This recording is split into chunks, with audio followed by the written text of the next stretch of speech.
It's Christmas time. It's Christmas time. You're all going to die. I have a fucking random story concerning Krampus. Oh, God. Go for it. Remember me telling you about the dude that I worked with at the grocery store, and like he, like we had like the joke, like, did you hear that? Stuff like that. Oh, yeah. It was like, because of watching like creepy videos and stuff. That's right, yeah. Stuff. Just one day I was at work, and it was like one of the, like, I think maybe like last 4 or 5 times I worked with him, and he started just saying it every time I'd work with him, and I didn't understand what the hell he was talking about. 3.5 seconds. He's like, yeah, about 1 a.m. I got a FaceTime Krampus, and I was like, what? What did you just say? And he's like, and he just laughs and keeps walking. So I asked him again, because he said it later. I was like, did you say FaceTime Krampus? He's like, yeah, like Krampus, like the Christmas demon. He's like, yeah. He's like, he's a good friend of mine. And I'm like, oh, shit. What the fuck are you talking about, Keith? Oh, now he's back. Peanut. It was strange. It was very strange. What do you... Peanut. He can't decide where he wants to be. Yeah, he doesn't know just like, do I stay here? Upstairs. Do I go up the stairs? I'll go upstairs. Poor guy. Yeah, basically, it was just a very strange interaction. I was like, why? FaceTime Krampus. I never did figure out what the fuck he was talking about. It's fucking weird. I don't know. Maybe he actually had to FaceTime Krampus and just be like, dude, you're not going to believe this. I told someone about you. I was like, don't you not even have a phone? He's like, I have to use my tablet. I'm like, you don't have a tablet either, Keith. Shut the fuck up. It was fucking weird. All right. Anyway. So he had to do something to enjoy work.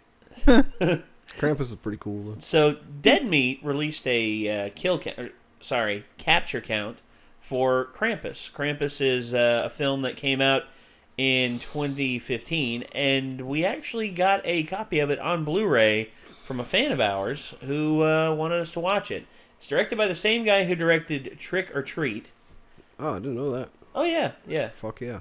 And it is actually, from what a lot of people have said, a pretty effective Christmas horror movie, because as many Christmas horror movies have come out in the past, you know, the horror version of Jack Frost, the horror, like the horrible Santa's Sleigh movie. You ever seen that? Bill Goldberg, the professional wrestler, plays Santa Claus, a demon who made a deal with God to pretty much just be nice for the first few hundred years, but then after the deal's over, he reverts back to being a demon and just killing people. As a matter of fact, one of the first things that happens in the movie is these kids are opening up these Christmas presents at the family table. They open them up and they explode and kill the kids. And the dad is sitting there and he's just like, "Oh my God!" Just like, and next thing you know, you hear ha ha ha ha ha, just like flying off in the distance. And it's just absurd. Like, Jesus. I don't think outside of Nightmare Before Christmas that I've ever watched any horror movies or anything remotely related to horror that also had to do with Christmas. So I know there's like, what is it, fucking Red Christmas or something like that? Red Christmas? No, I can't think of the movie now. There's definitely a, like, slasher film that's I've not seen, but it's kind of considered a halfway... Is it... Oh. Black Christmas? Oh, yes, Black Christmas. Yeah. Actually, a lot of people say is the progenitor to the slasher film genre. Yeah. No, I've still not seen that, but I've heard decent things about it. A lot of people say Texas Chainsaw Massacre and Black Christmas are both responsible for that. Black Christmas is when you watch it, it has a lot of the tropes in it that you see in slasher films throughout the 80s. And it came out in 1974. And amazingly, it's Canadian. So, yeah, that's something. That's something to think about. Yeah, just otherwise, anytime there's like something that's like holiday-related horror, just kind of immediately I'm like, well, that sounds campy and stupid. Well, the remake of Black Christmas was just terrible. Krampus is like the first one of those films. I still haven't seen Krampus, but it was the first one that I saw, like, you know, that was like Christmas horror, and I was like, that actually seems a little bit like it could be badass. Yeah, so we actually had this on our docket last week, but had to delay it because of reasons, you know, Kyra getting tired and, Yeah. Sorry. No, everyone airing their grievances on certain videos. Just be like, is she falling asleep? I thought you said there were a lot of comments about that. Well, I was like, well, I'm sorry.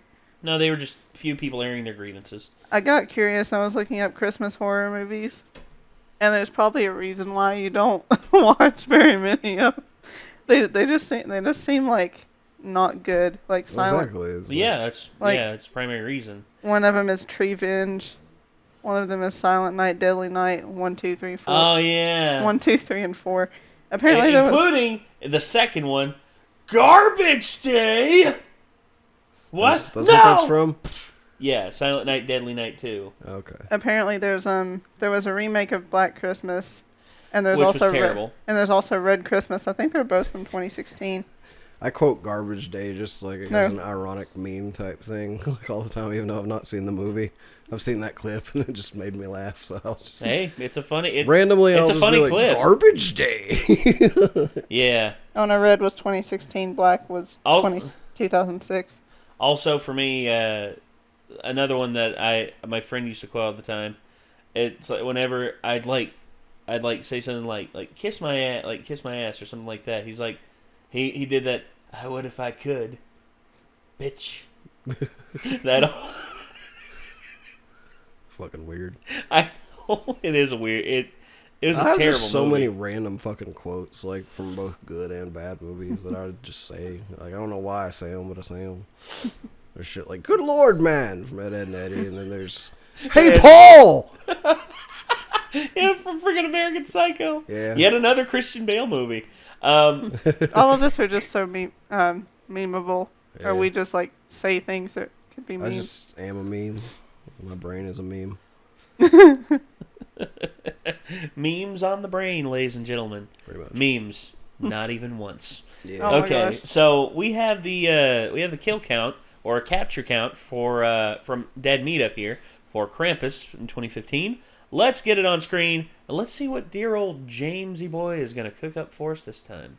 I never liked that Christmas demon. He Krampus my style. Happy holidays, and welcome to the Kill Count, where we tally up the victims and Sick all our hat favorite there, horror bro. movies. I'm James A. Janiste, and today we're looking at Krampus, the 2015 Christmas horror film written and directed by Michael Dougherty, the man behind Trick or Treat. Krampus is the story of Max Engel and his quote-unquote dysfunctional family. But really, if your family's like this, don't freak out, dog. Everyone's is. We're talking siblings that don't get along, parents who have a deteriorating marriage, extended family with different politics than yours, and a living German grandma who lost her family to a demon goat. Well, okay, maybe not everyone has that last part. But hey, we're gonna be doing something a little different here today, because this video is actually gonna be a capture count. Because spoiler alert, that's what be happening to these people. So without further ado, let's get to the captures.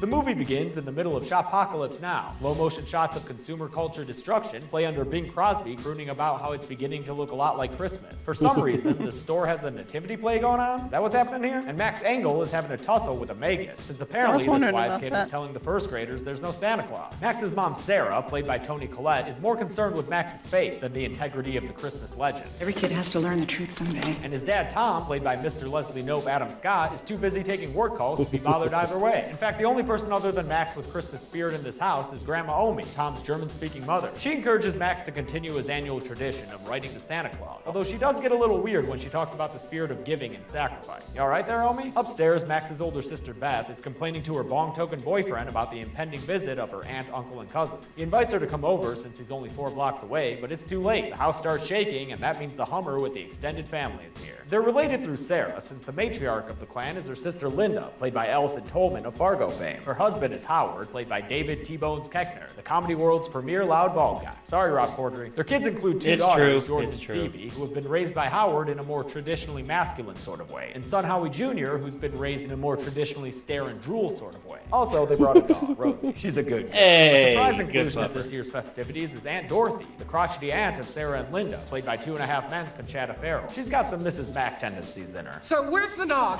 I need to get Mary. Oh, and there's also a baby Chrissy, who they forgot in the car. Good parenting, y'all. Right off the bat, there's some obvious cultural differences between these two families. Looks like Martha Stewart threw up in here. So you know that's about to make for a delightfully uncomfortable family dinner. As soon as the forks hit the plates, Howard starts picking on Tom for not being into football or guns, and Aunt Dorothy is critical of the Engel family's food choices. You know how this fancy food clogs my pipes. The conflict most relevant to our interest, though, is when Jordan and Stevie start picking on Max for his belief system. We know you still believe in the big fat creeper. Looks like they've pickpocketed his letter and start to bully him by taking it out and reading it at the table. I really have no idea why none of the parents present put a stop to this, other than, plot reasons. But eventually they get to some trill shit regarding Max's parents and also the cousins themselves. Screw you, Dad does not wish we were boys. Shit hits the fan and Max gets into another physical altercation. What is that, 2 in 1 day, kid? Try talking to someone. And when it's over, he yells about missing the way things used to be and declares that now he hates Christmas. Then runs away to his room, his face surely a tearful, snotty mess. Tom goes to comfort him and tells Max that family is important, even family you don't get along with. Maybe it makes us work a little harder to find what we do have in common. Max is almost moved by his words, but at the last minute decides to rip up his letter to Santa Claus and toss it out the window. And with that, boys and girls, he just invited Krampus to town. Some Chucky clouds roll in and a snowstorm starts a-blowing, knocking out the power in the entire neighborhood. The next morning, Max wakes up to a white blanket of snow all over the place and a snowman in his yard about 1,000 times more terrifying than Jack Frost could ever dream of being. A delivery man at the front door drops off a cheese basket? Yeah, brave a blizzard for that, I guess. But there's also a big sack of presents on the porch that he says he didn't bring. Oh well, might as well bring these strange packages inside, right? Did we learn nothing from Anthrax? Beth's all concerned about her boyfriend not texting her back and asks if she can walk to his house to check on it, which her parents reluctantly agree to. Sure, this journey looks unpleasant, but honestly, it's no different than walking to class every winter morning at a certain prestigious Midwest university. Go Blue! Night falls pretty suddenly, and up on a housetop, Beth sees a big old horned creature who's got some mad jumping skills, yo. He's great at the floor is lava. He chases her down the street in one of my favorite parts of the movie, since Krampus looks so freaking BA here. Beth comes across the delivery truck, only to find the driver frozen to death inside, which would be important to us if this were a kill count, but it's not. It's a capture count. So let's carry on. She crawls underneath the van to hide, but after Krampus stomps around for a little bit, he takes off and leaves a Jack-in-the-Box behind for her, the jump scare of toys. When the lid pops open, Jack's a little box shy at first, but Beth's screams and the van shaking can only mean one thing: our capture count has begun. It's after dark, and Max is starting to worry about the increasing presence of spooky snowmen in his yard. Tom and Sarah are worried too, but more so about their daughter still being out. They have a moment of tenderness where they lament how their relationship has been suffering. And that's one of the better things about this movie. These people really don't get along, but throughout the whole movie, there are hints that they do care for one another. Like earlier, when Sarah snapped after Aunt Dorothy's cooking criticism, Dorothy looked legitimately remorseful. And although Sarah and Linda squabble, they're still able to reminisce about childhood memories together. These people aren't caricatures, they're realistic, and that's nice. Tom asks if Howard can take him out in the Hummer to look for Beth, and Howard's only all too eager to show off the power of his gas guzzler. I could point her due east, hit the gas, and she'd be storming the beaches at Normandy by sunrise. Omi has some objections about them leaving, but the patriarchs press onward in their exploratory mission. They come across a snowplow stranded in the middle of the street with some presents in the cab and the keys in the ignition. The driver's nowhere to be found, though, apparently having been ripped out through the windshield by something. Something like a Krampus, motherfucker. Howard cracks into his gun safe to arm himself with a shotgun and Tom with Linda's handgun. They head into Beth's boyfriend's house, where things are not exactly neat and tidy. The whole place looks like an abandoned Norwegian outpost in Antarctica, and there's even some creepy hoof marks in the snow. When they hear Beth screaming outside, they run out to find her, but while fighting their way through the snowstorm, Howard gets grabbed by something underneath the snow that whips him back and forth like he's Willow Smith's hair. It starts to pull him underground, but Tom runs back to help him. Howard says he's being bitten, but before it's too late for the champ, Tom uses his handgun and opens fire. Whammy! The gambit pays off, and the snow creature slithers away. But they're not out of the woods yet, because when Tom helps Howard limp back to the Hummer, they discover that there is no more Hummer. But we had Krampus insurance, Howard. They're able to make their way back home, where they see the extent of Howard's injury. The adults send the kids to the kitchen with Aunt Dorothy. Come on, guys, I'm gonna teach you how to make peppermint schnapps. Good parenting, y'all. When Tom asks Omi to help in the kitchen as well, she's got a much less comical reaction, telling him to keep the fire hot, hot, hot. The adults bandage Howard's wounds and discuss their next plan of action. Sarah wants to head back outside for Beth, but Howard shows her the back of his hand, so she can see the frostbite since it's too cold to safely go out again. Tom decides their best bet is to hunker down with what weaponry they have and just defend the house until the weather lets up. As they turn their home into a makeshift fortress, Howard sincerely thanks Tom for saving his ass and apologizes for how he's always treated him.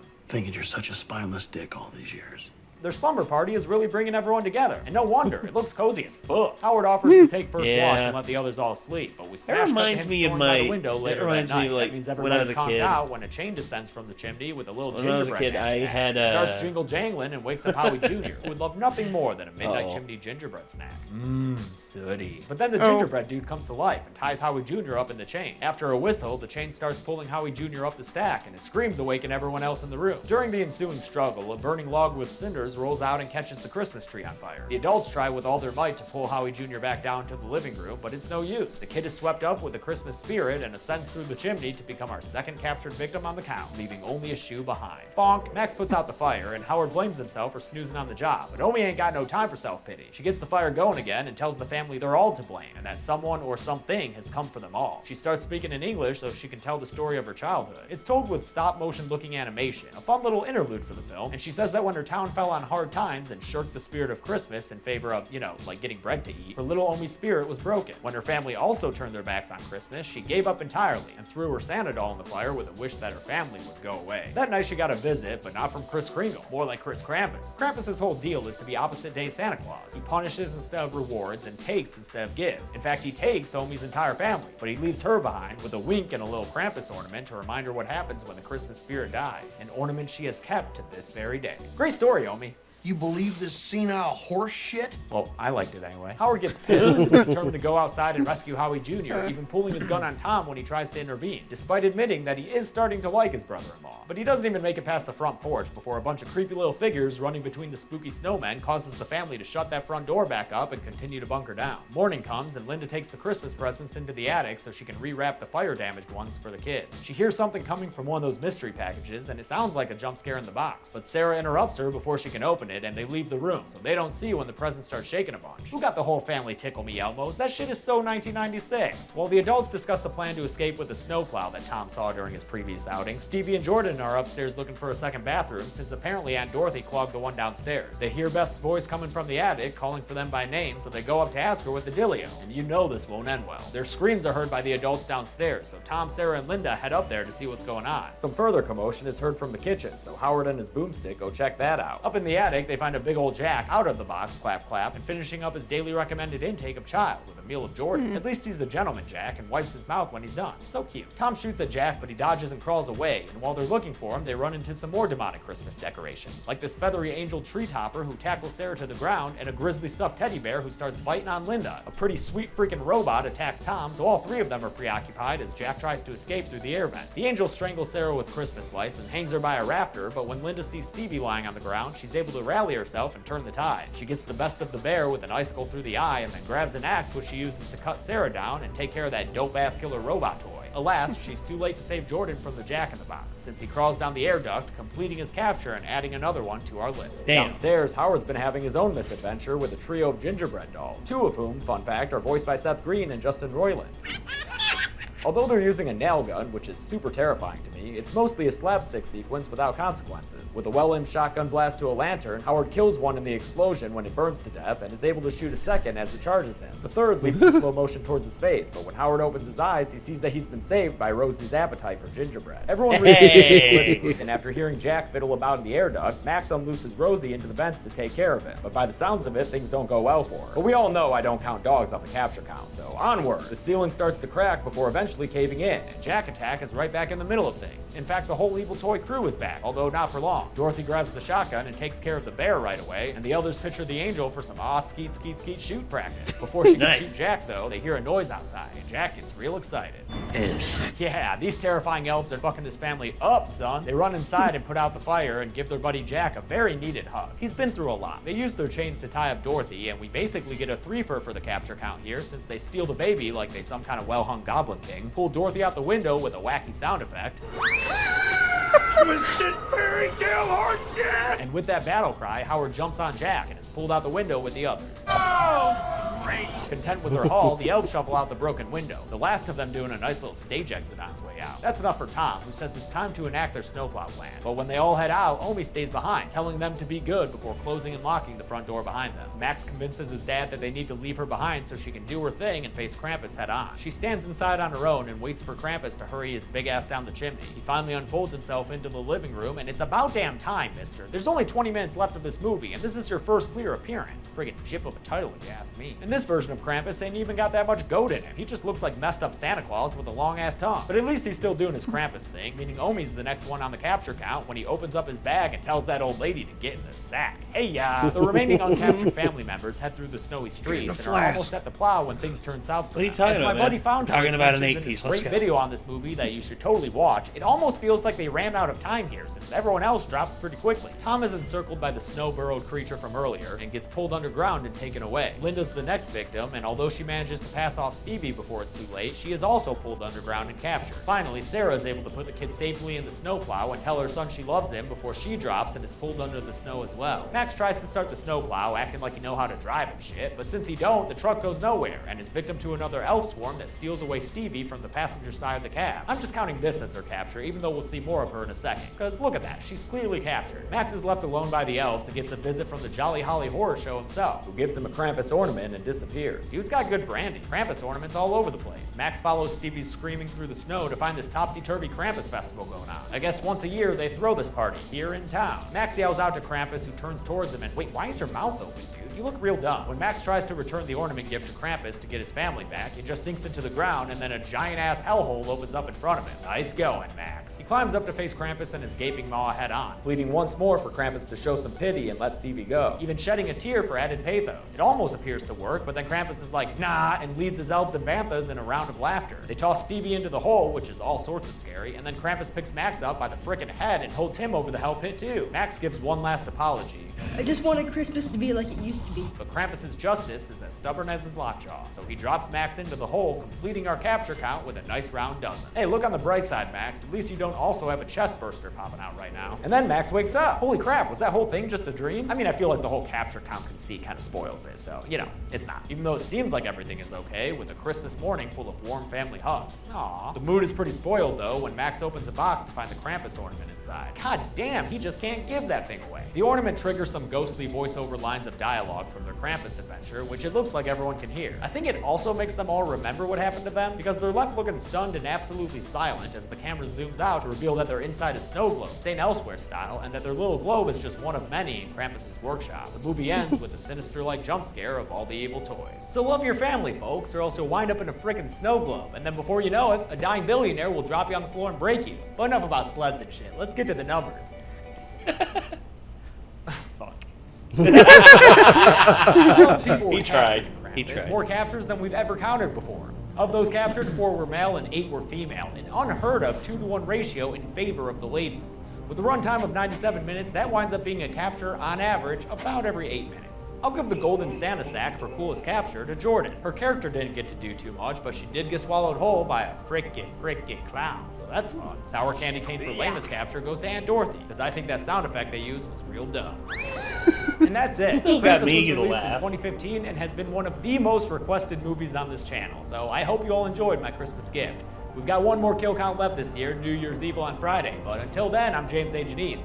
This has been the capture count. Thanks a lot for watching. This has been the kill. I want to thank some of my patrons like Marcus B. Krapovicki, Michael McLeod, and Stephen Boland. You guys requested the hell out of this movie. Weren't you concerned that there were like no kills? Or did you just believe in me to find a way? Dead meat finds a way. Happy holidays, Merry Christmas, Happy Hanukkah, Happy Kwanzaa, anything you believe or celebrate, or even if you don't, I just hope you're having a good time, man. There you go. Yeah. All right. Man, we need to watch Krampus again. The Krampus. I asked Ben, I was like, if we watch Krampus, will you watch it with us? He's like, hell no. Hell no. Damn. I'd watch it again. I would be too. Like, hell yeah. I want that Krampus. I want that Krampus all up in my grill.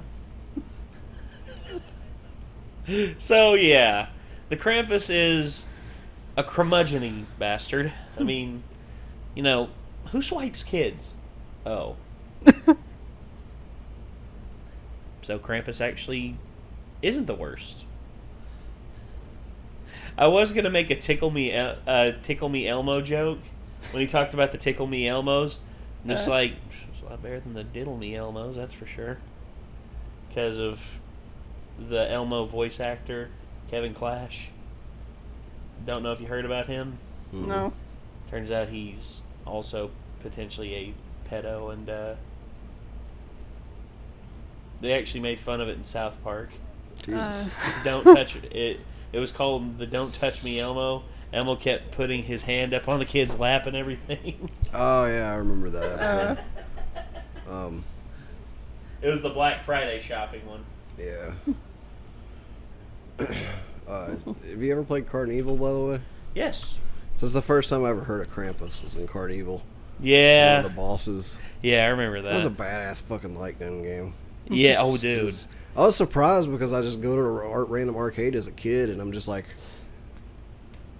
he's like blowing these dudes' fucking faces off and shit. And they're still coming at you. And crazy they shit.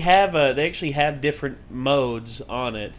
There's like the R-rated mode, which is like, you know, complete body deformation from getting shot, and then they have what they called intact mode, which all it have it wouldn't be red, you know, like blood that would sprout up every time you shot him, but instead it would just be what was it?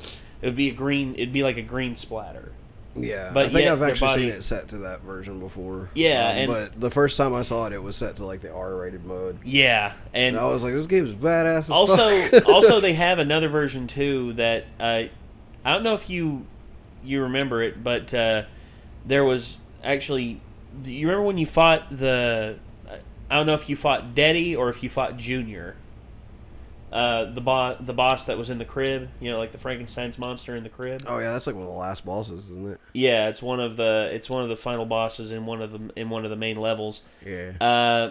In one of the versions, it's Junior, who is a malformed giant baby with like bolts in his neck, and then I've definitely seen that one because I saw somebody else playing it that got to that point. And then there was Denne, who was a giant teddy bear who had been brought to life, and I remember that one. But I remember the Junior one. A lot of people were like offended by, you know, shooting a deformed like giant baby in the head so many times. Yeah. And I'm just like, I don't know. I mean, that'd be pretty freaky to me. Just like a big baby running at you, going da da. Oh my gosh. I'd just be like, fuck this, fuck this, fuck this, fuck this. I'd run away as fast as I could. It was a slightly disturbing video game. It was, but it was fun. Yeah. I still liked it. I mean, like, they had a giant baby enemy in fucking Zombies Ate My Neighbors as well, but Zombies Ate My Neighbors wasn't as violent because you were using, like, squirt guns and shit to attack enemies with. Now, squirt one guns, that's pop cans were like your grenades and you remember like the old school Splatterhouse game? Yeah. Like boneless babies. I actually would like to play the Splatterhouse reboot on stream sometime. I've heard it's okay. I played like the beginning of it and I was having fun with it. Well, for me, I just remember the original. The part where the boneless babies come slinking up to you on the ground is just like, yeah.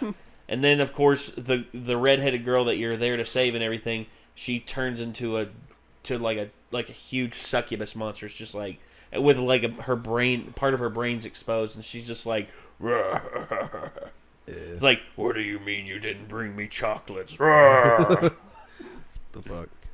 Sorry. Catherine's also got a fucked up baby type creature in it too. Oh yeah, horrifying. Oh yeah, that whole thing, crawling up from the bottom, trying to eat you. Do not die. Yes, do not die in that game. It's pretty freaky. I just always love that at the beginning of every level. It's like, do not die. It's like, well, duh. Shit. I don't know why. It's just that was cool. I didn't know there were so many creepy babies in games. Yeah. Fucking Doom 3. There's actually these things called cherubs, and they're like baby torsos and heads with like insects' bodies and like legs. Yeah, I remember seeing those. And, they cry and scream as they're attacking you and stuff. They're pretty fucking disturbing. And then there was also the first time you see those is actually in hell. And then there was also the babies in Dead Space 2. The ones that had the shit, I forgot about those. They had the explosive sacks on them. And there was actually one part of it, it was really disturbing. This woman was like beckoning to her baby to come to her. It's like, come here. Mama still loves you. She picks the baby up. The baby lets out a scream, and they both explode. Yep. And you're watching this through a window, and the window just goes red. Just paints the window. And it just like, I saw that the first time, and I'm just like, huh, that's an inventive way to paint a room. And I remember I was watching that the first time. I was like, "What's gonna happen? Something fucked up's gonna happen." And it was just like, I was just like, "Oh, oh, okay." And I remember this one time I shot one of the baby's heads off and it died, and then I picked it up with my telekinesis and I threw it at an enemy and it exploded and it killed that enemy. I'm just like, I just threw a dead baby. So many dead baby jokes. Those are actually one of my least favorite enemies. What is wrong with me? Those were one of my least favorite enemies in that game just because they were fucking annoying. Oh, they were. You know, they'd crawl right up to your leg and just you'd hear. Yeah. Yeah. And then there was the ones that had that, like their arm was the explosive sack. They came out. They were like, "Ah!" Like just came out the vents, just tried to hit you with it and blow you up. I remember I shot their arm. There wasn't more outrage about that game too from that. What? Like just the babies in that game and stuff. I guess I don't know. There's also these fucking things in Silent Hill for the room. It's hard to describe. They walk on their hands and then they have two baby faces next to each other for like a face. Yeah, they're pretty fucking creepy as well. Oh my gosh. Yeah, so babies are creepy. That's why I don't want one. This conversation is making me want to pick my feet up off the floor. I want to have a baby someday. It's just I don't know. I don't want it to explode and kill me. All right, so ladies and gentlemen, I don't want them to scream and make my head explode because that's what they feel like they're doing when they scream. Not true. It is totally true for me. They give me a headache. Like every time there's a screaming small child in a restaurant, I'm like, God damn it. Well, it's the parents, the lack of discipline because...